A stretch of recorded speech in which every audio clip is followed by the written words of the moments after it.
जी का जो चित्र है, ये चित्र हमारे लिए आदर्श है। ये हमें प्रेरणा देने का काम है। इन चित्रों से हम सीखते हैं कि बाबा साहब ने समाज के लिए क्या योगदान दिया, क्या त्याग किया, क्या समर्पण किया। और आज पूरे देश के लोगों को ये सोचने की जरूरत है, जो भी बाबा साहब अम्बेडकर की जयंती मना रहे हैं, खाली वो जयंती के लिए है या बाबा साहब के मकसद के लिए है। उनका जो विचार था, जो उन्होंने कहा कि to educate, to organise, to agitate, समाज को शिक्षित करके, जैसे बाबा साहब ने शिक्षित बन के करोड़ों लोगों का कल्याण किया। आज ये सवाल है हमसे कि हमने शिक्षित बन के कितने लोगों का कल्याण किया। बाबा साहब ने शिक्षित बन करके हजारों जातियों को इकट्ठा किया। आज हम लोग अपनी अपनी जाति की महिमा मंडित कर रहे हैं कि गर्व से को चमार है, गर्व से को वाल्मीकि है, गर्व से को धानक है। हम बाबा साहब के सबसे बड़े दुश्मन हैं, जो जाति में गर्व कर रहे हैं। बाबा साहब ने संघर्ष करके करोड़ों लोगों को अधिकार दिलाए। आज वही अधिकार हमारी आंखों के सामने खत्म हो रही है। तो जो पढ़ा लिखा तबका, उस पर लानत है। शर्म आनी चाहिए उस पढ़े लिखे तबके को कि उसने पढ़ लिख करके समाज के लिए क्या किया। क्या बाबा साहब का मकसद पूरा किया? बाबा साहब महार जाति में पैदा हुए। महार, हरियाणा में कुम्हार जाति के लोग महार हैं। भिवानी और हिसार को छोड़ करके जितने कुम्हार हैं उनकी महार कैटेगरी है। दिल्ली में वाल्मीकि जाति का गोत्र महार है काफ़ी जगह। एक बालकिशन महार सफाई कर्मचारियों के नेता हुए।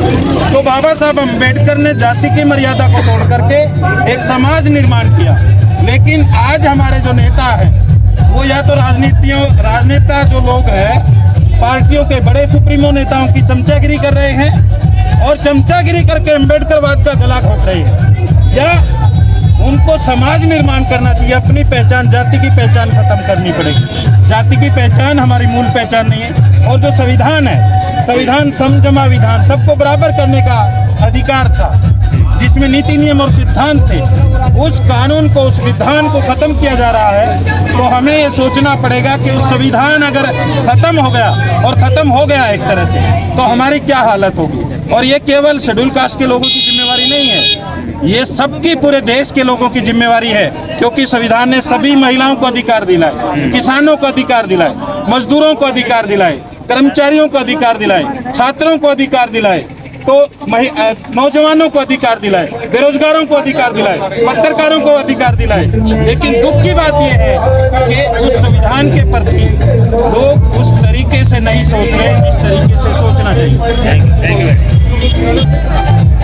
मैं बाबा साहब के जन्मदिन पे सभी को बाबा साहब के जन्मदिन की हार्दिक शुभकामनाएं देती हूँ और आशा करती हूँ कि बाबा साहब का जो जन्मदिन मनाने का उद्देश्य है वो हमारा तभी पूर्ण होगा जब उनके बनाए हुए आदर्शों पे, बनाई हुई नीतियों पे चलेंगे, अपने संविधान को मानते हुए, संविधान की रक्षा करते हुए आदर्श स्थापित करेंगे, हमारे समाज को उठाएंगे। बाबा साहब ने कहा था शिक्षा से अधिक है, जो इसे पिएगा वो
के लिए काम किया, पूरे भारत के महिलाओं के जो पैर की जुत्ती, कई किताबों में लिखा हुआ है और पैर की जुत्ती है, बाबा साहब ने सम्मान ला के खड़ा कर दिया, उनको बराबर में ला के खड़ा कर दिया। फंडामेंट राइट जो है औरत के भी बराबर। आज एक जन्मदिन तो कल का है, आज क्यों मनाया जा रहा है? नहीं, ये आज जन्मदिन, ये दीपों है, ये शाम को जलाने का मामला है और शाम को हम दीप जलाएंगे, प्रसाद बांटेंगे। कल बाबा साहब डॉक्टर अम्बेडकर जन्मदिन सिवन गेट अम्बेडकर चौक पे मनाया जाएगा। आप सभी वहाँ निमंत्रित हैं। 8 शाम को 9 बजे, सुबह 8 बजे केक काटेंगे। केक काटने के बाद वहाँ लड्डू बांटेंगे और वहाँ मतलब सारा प्रोग्राम हमारा वहीं है कल। सबसे पहले तो देश भारत का संविधान जिंदाबाद, जिंदाबाद, जिंदाबाद। 36 बरादरी की एकता जिंदाबाद, जिंदाबाद, जिंदाबाद। भारत देश जिंदाबाद, जिंदाबाद, जिंदाबाद। भारत देश जिंदाबाद, जिंदाबाद, जिंदाबाद। बाबा साहब अमर रहे, अमर रहे, अमर रहे। बाबा साहब अमर रहे, अमर रहे, अमर रहे। हमारा भाईचारा जिंदाबाद, जिंदाबाद, जिंदाबाद। भारत का संविधान जिंदाबाद, जिंदाबाद, जिंदाबाद।